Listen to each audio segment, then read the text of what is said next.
I get asked all the time in my comments section, and there's other videos that pop up talking about this, is World of Tanks Blitz dying? Now, unfortunately, Wargaming doesn't really share any of the numbers on how many players play the game currently compared to how many used to, but I'm pretty confident that there's not as many people playing the game right now as there used to be. Now, the game itself isn't just the only factor. I mean, heck, there's a war going on between Russia and Ukraine right now, and Russia is still the largest player base for World of Tanks Blitz, and Europe is still the second largest server. So when there's a massive conflict going on between two of the largest player bases of the game, it makes sense that the game is going to have a decline in somewhat of popularity. But that does not take away from the fact that there are other areas that are still causing the game to get less popular. And in today's video, I'll be exploring these areas. The focus on today's video will be mainly put on the balancing department for World of Tanks Blitz and the three latest tech trees put into the game. We have the CS63, a tier 10 Polish tech tree medium. We have the VZ55, the tier 10 heavy tank on the Czech line, and the Chinese tier 10 light tank, the WZ132-1. These three vehicles have been released one after another as tech trees, and they have all completely failed in terms of popularity. If you think of these vehicles like sales, right? Because Wargaming wants people to grind down the new lines. If they don't grind down the lines, then essentially the effort and work they've put into these vehicles, balancing, is just a complete flop. So they want people to grind down these lines. You can think of how many people that have played this tank and the other vehicles they've released as sales. And if we make our way over to Blitz Stars, we can actually see how many people have played the WZ132-1 and VZ55. It's hard to really, judge the CS63 because it's just been released, but I can guarantee that the amount of people playing the CS is incredibly low for a new released vehicle. But let's take a look at the VZ and WZ132-1, okay? So the VZ has 1,700 players, and the WZ has 828. This is for 90 days. In the last 90 days, only 800 players have played in the WZ132-1. That means only 10 people a day on average are playing in this tank. That is terrible. If we make our way over to, how about the 60 TP? 5,109 players have played in the 60 TP in the last 90 days. Okay, how about we take a look at a different vehicle, the E100? Well, 5,800 people have played in the U100 for the past 90 days. We can look at other vehicles, the Type 71. That has 2,500. Not an insane amount, but it's still quite a bit more. The T110E5, one of the most boring tier 10 heavies. 2,200 players. You're starting to understand the problem with what Wargaming has done here. The IS-7, 4,000 players. The three latest tech trees added into the game have the lowest player counts I have legit ever seen. You can even make your way over to tank destroyers. How about we get out some really wonky vehicles like, I don't know, the 263, 844 players. That is still more than the WZ132-1, a vehicle that was released less than a year ago, only about 7 months ago.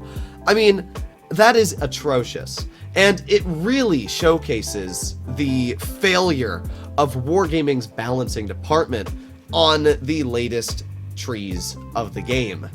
The thing I find so irritating about Wargaming is the fact that they don't listen to the people that put their heart and soul into this game. I have played over 90,000 battles with all of my counts recorded together. I am one of the top players in the North American server, and I think I would know a thing or two about proper balancing. And when I had the opportunity to play the CS63, which I posted a video on, 3 weeks ago, talking about the problems this tank has, why it will be a failure of a tech tree if it's released in the current state, Wargaming doesn't listen to a single thing I say. I don't know, guys. The tank itself is just not good right now. It needs buffs. It either needs more DPM or, as I said, more accuracy. Personally, I would like more shell velocity and better dispersion. Maybe even a bit more alpha, maybe 360 damage per shot with tungsten. The consumables are not going to save this vehicle. And yeah, it's it's weird. It's not what I would consider a fun tank to drive, and currently I would highly recommend to not go for this tank line when it is released into the game. And not much really going for it. Again, just grind the STB1, get your hands on the 30B, it's for sale right now. Get your hands on a Progetto. The majority of tier 10s are going to be more enjoyable than the CS63. But at the end of the day, I don't really know what to say. Good job, Wargaming, on wasting a lot of your staff's time for making a vehicle that looks incredibly mediocre at best.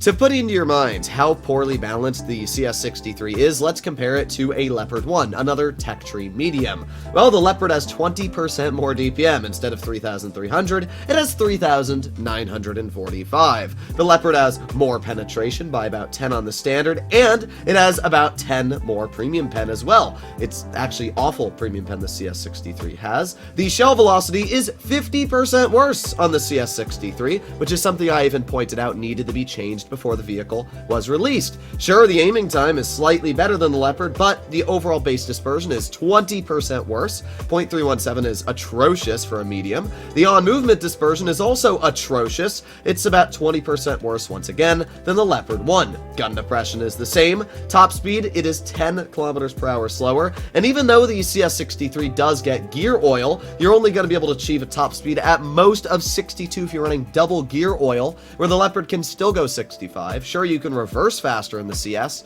but who cares when you're in a medium? You shouldn't have to worry that much about reverse speed, because you shouldn't be putting yourself in a spot where you need to reverse at 27 kilometers per hour. The power to weight of the Leopard 1 is about 50% better. Yep, 50% better. The traverse speed is 15% better. The camouflage on the Leopard is better. Camouflage after shot is better. I don't understand it. I don't even slightly get it. The hit points are the same, the view range is the same, and sure, the Leopard does feature worse turret armor, but let's be real, 115 millimeters of armor isn't gonna get many bounces, and I've never ever HE'd the front of a Leopard turret. So yeah, you're not getting any more bounces in the CS turret. It's still dookie. The frontal hull of the Leopard is actually better than the CS at 70 mils compared to the 60, and the sides and rear of both of the vehicles are terrible. I really don't have a single reason to why anybody would grind the CS63 when just a Leopard 1 exists. That is without even adding on any of the other tier 10 mediums that are just flat better, like the 30B, the E50M, the Kampfpanzer 50 ton, the STB1, the Pattons, the 62A, the 907, the 140. I just don't get it. I really don't get it. And obviously, it's not just the CS63. We also have the VZ55, another vehicle I've warned people was going to be a pretty dookie line after messing around with it in open test, and it's not hard to understand why. The vehicle has very poor traverse speed with terrible side armor. Its reverse speed is only 13 degrees a second, making it terrible in an auto-loading meta. When you make an overpoke, you get very easily tracked and penned. It's got a massive lower plate, which is incredibly weak, and it's got a big ol' hatch on the roof that, even when you're using your 7 degrees of gun depression, is completely visible for people to pen. The DPM is nothing special, and while the penetration is decent, it's just not enough to make the vehicle anything unique. The combat stabilization mechanic the vehicle has is, in my opinion, downright useless. I mean, sure, when you're going slower than 15, it allows you to stay aimed in, but it doesn't make your tank any more accurate, and you have to be going at lower than 15. If you actually go above 15 kilometers per hour, your gun blooms 4 times faster, making shooting on the move nearly impossible. So the VZ55 is just, once again, another line that has nothing unique about it. It's an okay tank, and same for the CS. I wouldn't say this vehicle's bad, it's just not good. There's nothing about this tank that would make you want to grind down the line. And that's the same for the VZ55. There's nothing about the line that is unique enough for anybody to want to grind. If you want armor, you'll get a Type 71 or an IS-7. If you want alpha, you'll get vehicles like the E100 or the VK72. There's different niches of vehicles, and this tank has no niche whatsoever.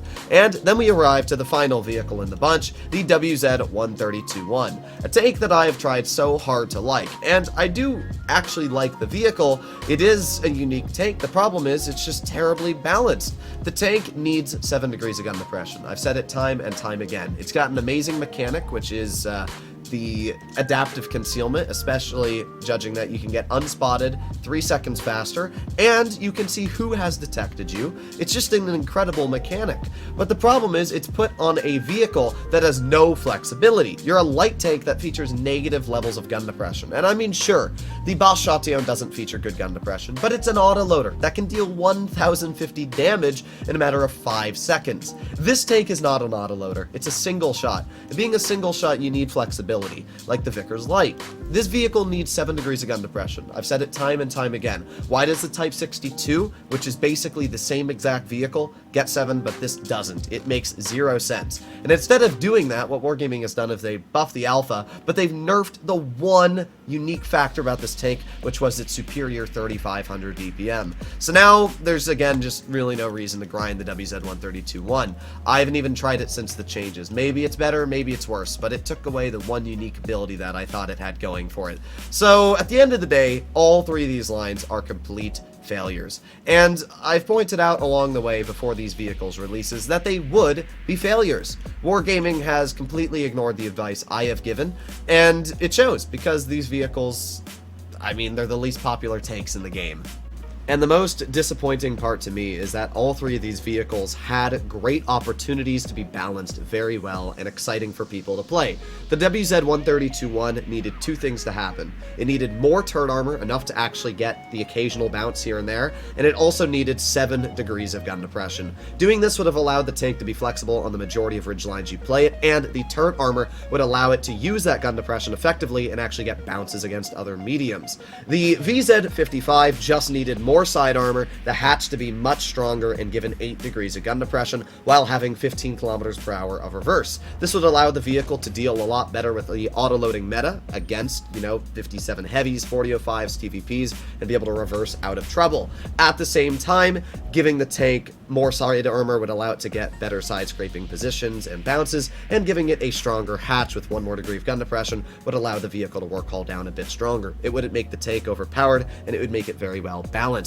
And the final changes is the CS63, a vehicle that I've been saying needs turbo mode for ever since its introduction into the game. World of Tanks PC has this tank a special ability which allows it to go much faster, like 80 kilometers per hour if you're running it fully equipped.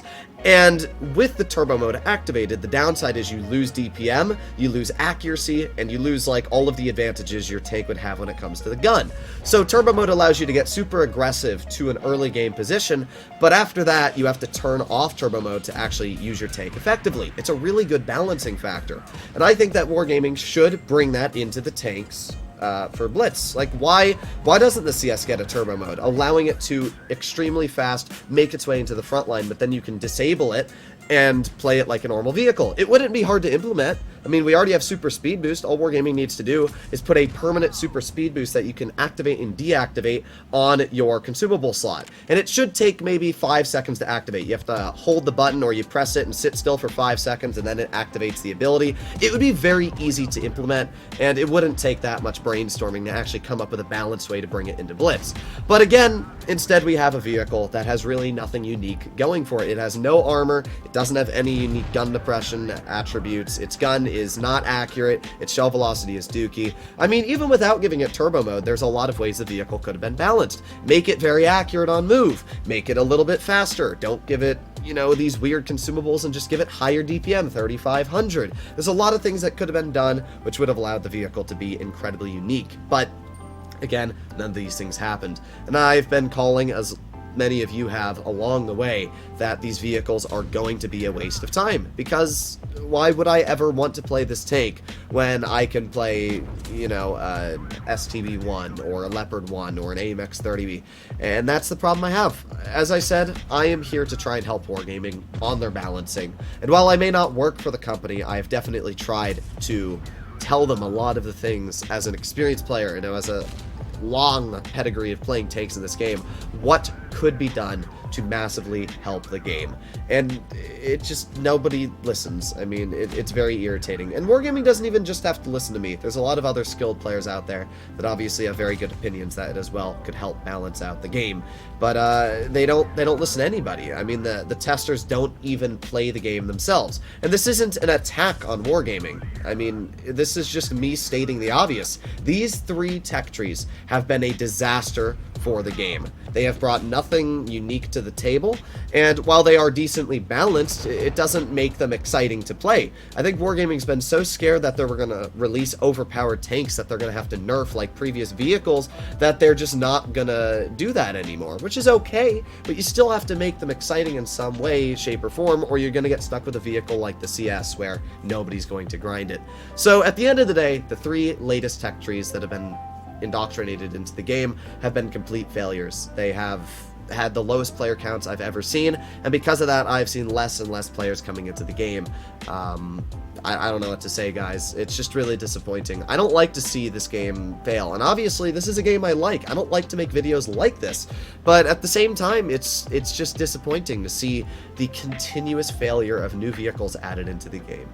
Hopefully you enjoyed today's video. I'll see you in the next one. Let me know what you guys think. Bye-bye.